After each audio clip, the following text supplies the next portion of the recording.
Good morning, everyone, and welcome to this Clover HR webinar. Today, I'm going to be giving some tips on how to create and/or develop a strong LinkedIn profile.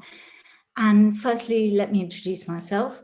My name's Deirdre Silver, and I've been helping people develop strong CVs and LinkedIn profiles for about 8 years now.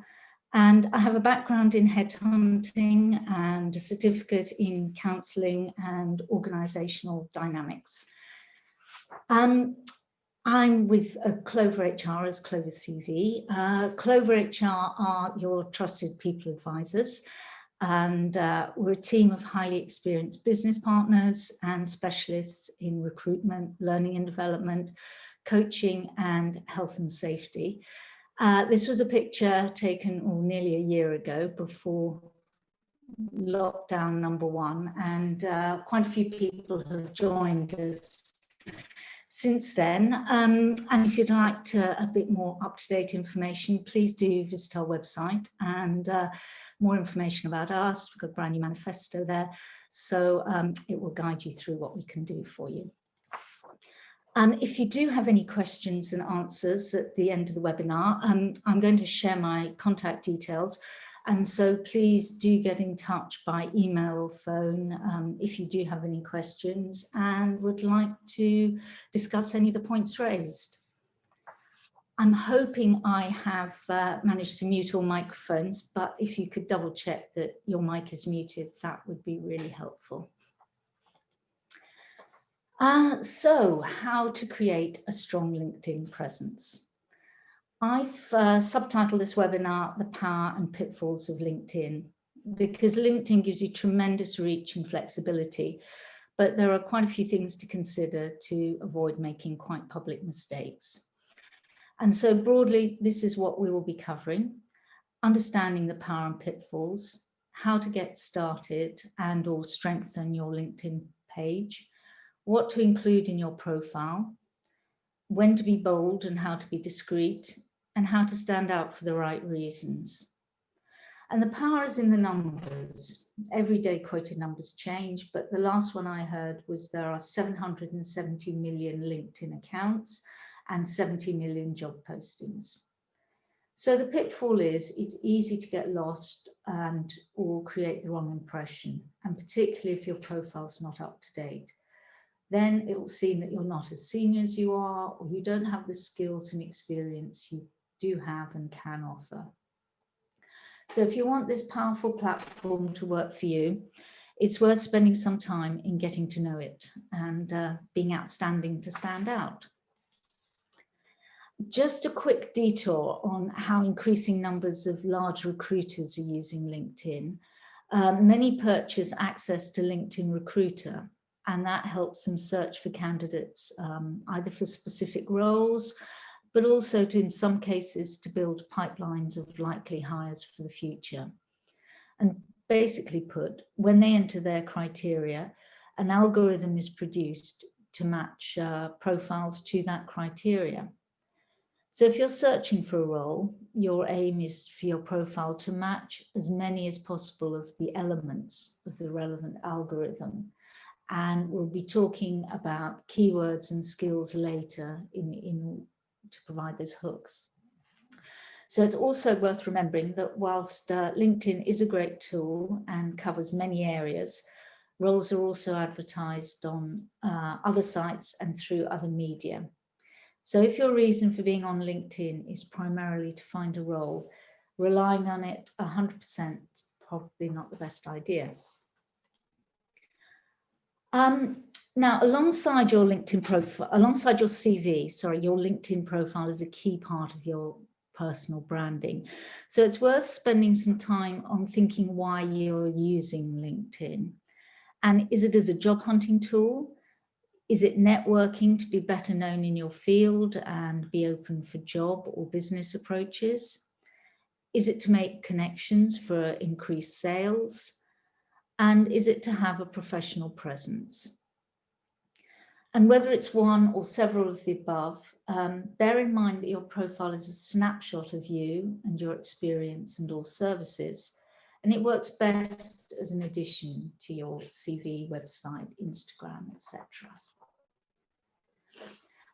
There are a couple of key banners, sites on your LinkedIn page that it's worth noting.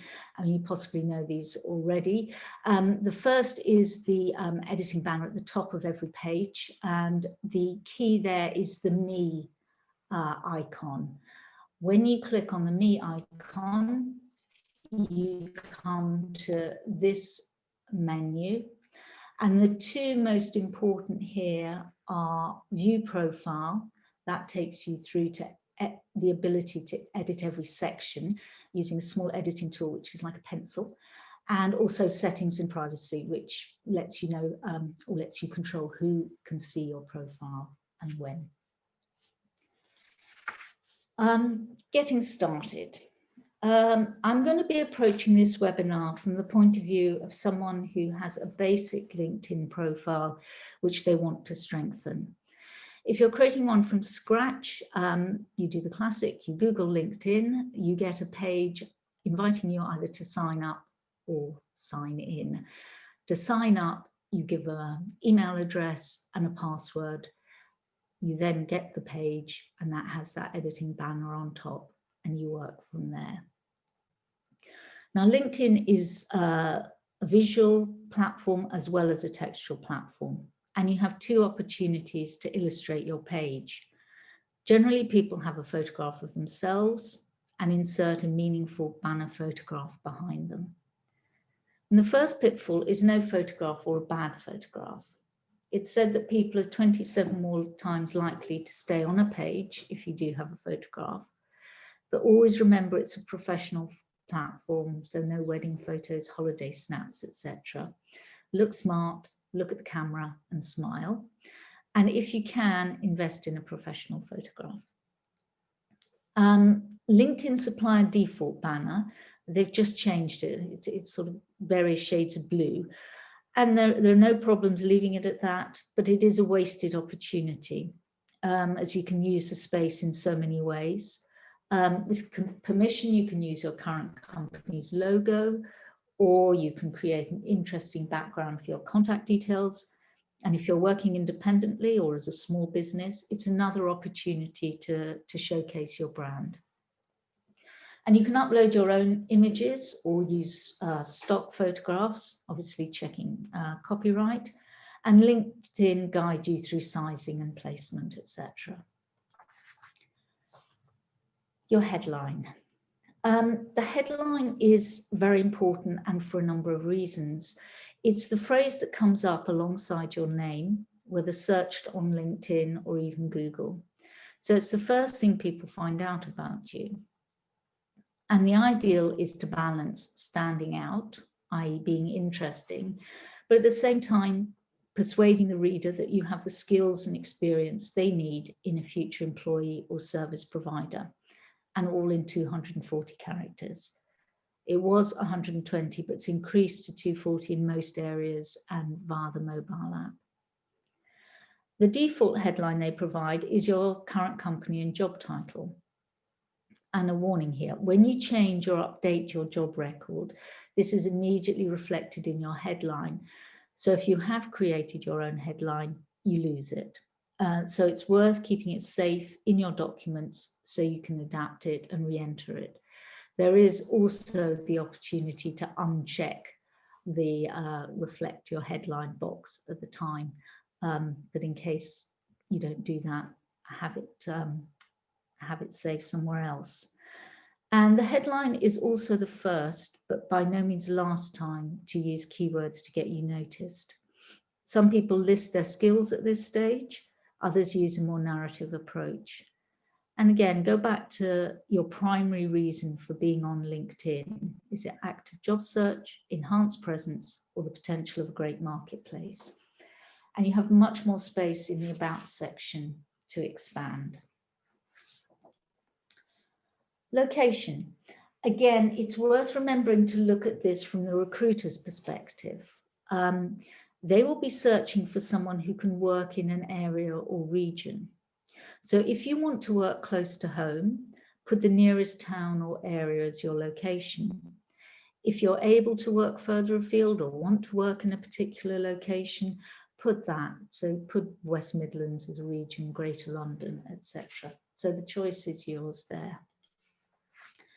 Your contact details. Make sure your contact details are accurate, no rogue spaces, numbers, old phone numbers, old email addresses. And you may wish to create an email address specifically for LinkedIn use so that you're not using your private email. And if you do, it is worth using that on your CV as well. And when you create a LinkedIn account, your URL is a mix of your name and letters and numbers, but you can change it very easily to something more memorable. And then again, use it on your CV or email signature, etc. And I'll show you how to do that towards the end of the webinar. About you. Now, here you have around 2,000 characters, which is 300 words or so. And you can add depth, interest, lots more keywords. However, only the first 2 lines show on your profile page by default. So you have to encourage people to click on the read more link. So these top lines really matter. From a job hunting perspective, here is your chance to add keywords and skills. And if you're actively job seeking, I'd recommend looking at some of the postings and advertisements you've been interested in and reflect their wording. If your LinkedIn presence is more general to reinforce your professional credibility or gain clients, then this is the place you can be much more flexible and creative. And it's worth bearing in mind that the About section is not a repeat of your CV, but it's there to demonstrate more about you as a person, both professionally and humanly. Remember why you're on LinkedIn and let the reader know how you can help them. First or third person, there's no right or wrong here, but I feel the pendulum is swinging towards the first person to show what drives you to achieving what you've achieved. And if you're looking for a new role, here's a good place to talk about what you enjoy most in your current or most recent role, what gave you the most satisfaction, what you bring to the team. And always be discreet. Don't broadcast what a mess the organisation was in before you came along. Just highlight what a wonderful team you developed or how much as a team you achieved. And it's best to give a broad picture here rather than actual figures. It's commercial sense, and also your LinkedIn profile would likely be covered by any non-disclosure agreement. You don't need to use all the 300 words or so allowed, but while you feel too many words might put off the human reader, a word scanning program will be looking for keywords and skills. And if you go for the maximum word options, break it up with headings so humans can scan it too. And that brings us to formatting. LinkedIn at present doesn't format, so no bold, italic, etc. And even if you create a document in a word processing package and copy it over, only caps and spacing transition. There is a good reason for creating the document in Word or whichever program you use, and that is you don't lose it if your Wi-Fi goes down, your battery runs out, or you lose something whilst editing it, because there is no save function. Experience. Now, again, LinkedIn isn't a duplicate of your CV, but the key dates and roles should match up. And you're asked to enter roles first through a drop-down list, or you can use Freeform. And if you have an unusual job title, it may well help either to use the more commonly used one here, or to have it in either your headline or about section, just so it gets picked up. And if you've had several roles in one company, LinkedIn will format that for you. So you put in the dates, different job titles, and they will present it under the company name. They also provide the logo if the company is listed on LinkedIn in some way. Unfortunately, you can't add a logo from somewhere else in this section, but you can, of course, use the banner headline, the banner photograph that we mentioned earlier for a logo. And just remind you again of the key pitfall here is that as you update your role, your carefully crafted headline will be replaced by your job title and company name, unless you uncheck the update my headline box. That's unchecking it. If you're working in more than one role concurrently, LinkedIn decide the order, but you can override that. On the right-hand side of the screen, there are, it's called the override symbol, helpfully. It's 4 short lines, and that enables you to drag the roles into the order that is most relevant for you, that you prefer. Showcasing your skills. LinkedIn allow you to add up to 50 skills, which they list, they suggest. Sounds a lot. I'm not sure many people go for the full 50. And again, they order them top 6, I believe, at the moment. And you can change that order to highlight the ones that you particularly want to at the time. And you obviously want to showcase the skills you have in your current role, but it is also a great chance to identify skills which will enable you to demonstrate your potential for future roles. And those skills you have and that you feel are most transferable between both functions and on occasion sectors as well. Connections. The core of LinkedIn is a network of people. So you do need to connect, and this enhances your visibility. LinkedIn makes suggestions for you on the basis of your profile, and it's a personal choice as to whether you follow that up or just go with the connections you do know. Either way, if you want to connect with someone, it is good practice to add a message with your connection request. When you press connect, it says the invitation has gone, but then does immediately give you the option to say we know each other from, or like to connect because I was interested in your blog, to make it personal. And in the same way, if people want to connect with you, it's worth having a quick look at their profile. It is a sales platform, and it is easy to get sort of bombarded with requests to connect from people who just want to sell you goods and services. When you list your skills, your connections may well endorse you, and it's always good practice to endorse them in return for some of their skills. A recommendation is slightly different. That requires you to ask someone specifically for a recommendation, and you're always given the option as to whether you wish to use it or not. You have the opportunity to follow people and organizations of interest, and they do show up on your profile, so it's worth being quite choosy. And the difference between following and connecting is that following is only one way, whereas connecting is the relationship between two people. And the other way you can get involved in LinkedIn is through groups. Some of these are invitation only, others are general interest groups for like-minded professionals, and some larger organizations have set up groups to create a pool of potential candidates. And they are a good way of networking in a specific area and making relevant connections, making your LinkedIn a little bit more directly relevant. LinkedIn and CVs. Now, although it's possible to upload your CV to your LinkedIn profile, it's no longer considered best practice, good idea. You risk putting a lot of personal and potentially sensitive commercial information into the public domain. And if recruiters are interested in your profile, they have the option to store it specifically as a PDF, which will include your contact details and the highlights. And so they'll be able to contact you and make direct contact that way.